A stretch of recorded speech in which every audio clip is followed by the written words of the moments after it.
आपल्यासोबत आहेत भाग्यश्री ढोबळे आणि मंडळी आत्ताच आपण आपल्या निगोजमध्ये पथनाट्य सादर केलं आपल्या स्नेहालयातील विद्यार्थिनींनी आणि त्याचबाबत आपण यांच्याशी संवाद साधला होतं. तर मॅडम तुम्ही या ग्रामस्थाबद्दल आणि इथल्या ज्या उपाययोजना आहेत म्हणजे शिक्षणासाठी असतील किंवा त्यांच्या लग्नाविषयक असेल तर तुम्ही काय सांगाल?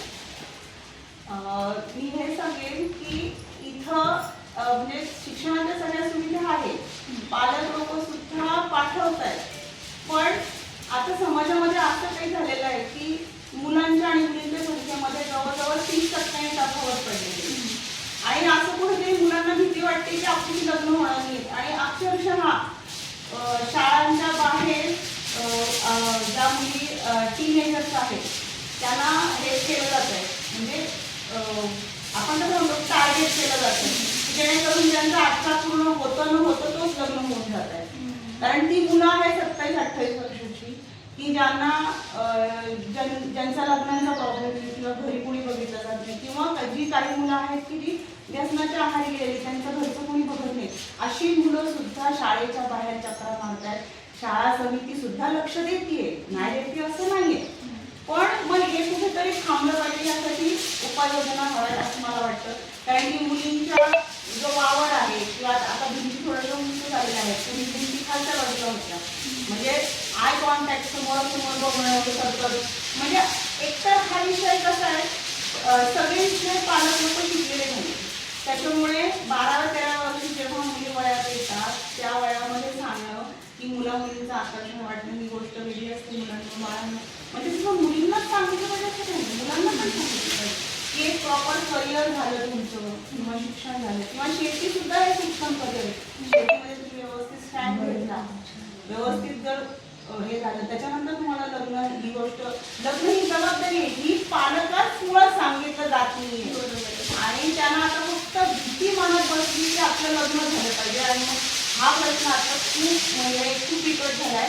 आता मला पाहूनच वाईट वाटते कारण की माझ्या मुलींच्या बरोबरीची म्हणजे पळून जात आहेत किंवा 18 पूर्ण होईपर्यंत पुन्हा नातेवाईकाकडे राहायचं आणि मग लग्न करायला हे करायचं. आता मी स्वतः पौरोहित्य करते, अचानक असं म्हणजे नाही का घाईमध्ये लोक येतात काही लग्न लावायचं, हा किती मोठा प्रश्न आहे. बरं गाव पडतं, गाव लेवलला विचारता येत नाही की तुमचं म्हणजे सगळे संबंधाची गरज राहतात सगळ्या आपल्या जनतेबरोबर आणि विचारता येत नाही की वय किती मुली.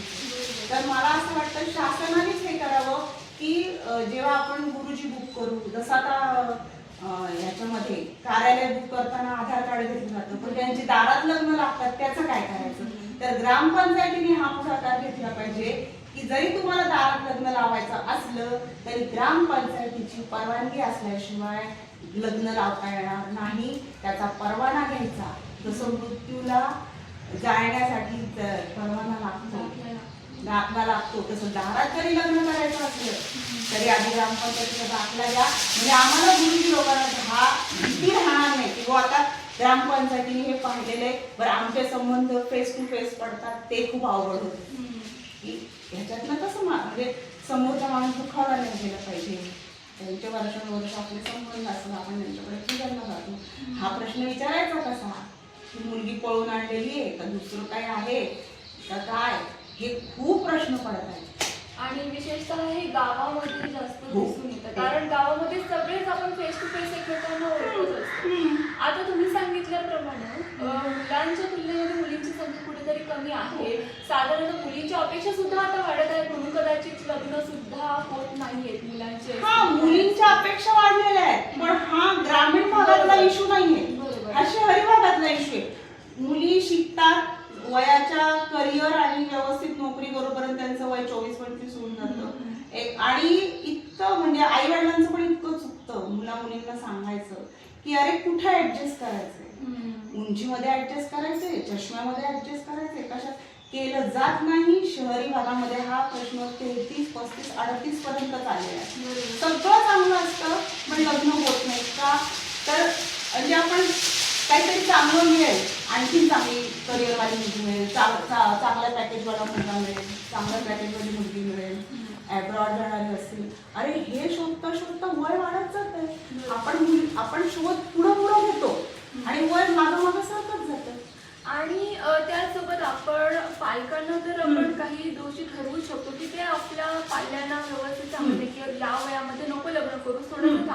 पण त्याच पद्धतीनं आपल्याला असंही दिसतंय की शाळेमध्ये लहानपणापासूनच मुलांना नको त्या गोष्टी लवकर कळतात, ज्या नंतर कळायला हव्यात त्या आता त्या आहारी जात आहेत. मग त्यासाठी काय उपाययोजना आपण करू शकतो? तुम्हाला सांगू का, आता मोबाईलचा जो वापर आहे ना हा सर्वात बेकार आहे.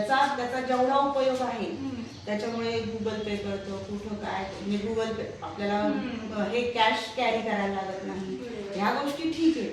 पण मोबाईलवर येणाऱ्या वेगवेगळ्या रील, चांगल्या रील पण असतात, म्हणजे आपण ऍडव्हान्टेज आणि डिसऍडव्हान्टेजेस जर म्हटले तर मोबाईलमधनं काय बघावं. आता सुंदर MPSC UPSC मुलं इंटरव्ह्यूज देतात, ते बघायचे का अश्लील व्हिडिओज बघायचे किंवा नको त्या वयामध्ये नको त्या गोष्टी माहिती होत आहेत. आता आमची जी पिढी आहे, माझं वय आता 47, आमच्या पिढीला इतकं एक्सपोजर दिलंच नव्हतं. जे महत्वाचं आहे, आजी आजोबांनी सांगितलं की एसटी मध्ये बसताना सुद्धा हाताची घडी घालून बसायचं, शेजारी जेंट्स असो लेडीज असो. म्हणजे तुमची बॉडी लँग्वेज समाजामध्ये वावरताना कशी असली पाहिजे हे शिक्षण आत्ताचं कमी पडतंय. कारण पालक एकतर ह्याच्यावर पडतात, शेती इकडचे म्हटले ग्रामीणमध्ये तर ते शेतीवर पडतात, बरोबर, ते मुलांशी बोलत नाही. आणि शहरी भागातले म्हटले तर ते जात आहेत 8-8-12 तास नोकऱ्यांना, बोलणं कधी संवाद कमी होतो. आणि आता आपलं पथनाट्य सादर केलं, तर त्याबाबत तुम्ही काय सांगाल? कसं वाटतं तुम्हाला? स्नेहालयाच्या विद्यार्थ्यांनी हे सादर केलं आणि असंच गावोगावी जाऊन आपण हे सादर करत असतो, विविध उपक्रम आपण राबवत असतो, तर काय वाटतं तुम्हाला? पहिले मी क्षमा मागते, कारण की मला यायला उशीर झालेला आहे आणि त्यामुळे मी पथनाट्य पाहिलं नाही, त्यात काय विषय घेतले किंवा कशा प्रकारे सादरीकरण झालं तर ते मला तर ते होत आहे. आणि त्यामुळे जीवन सुद्धा प्रभावित होत आहे.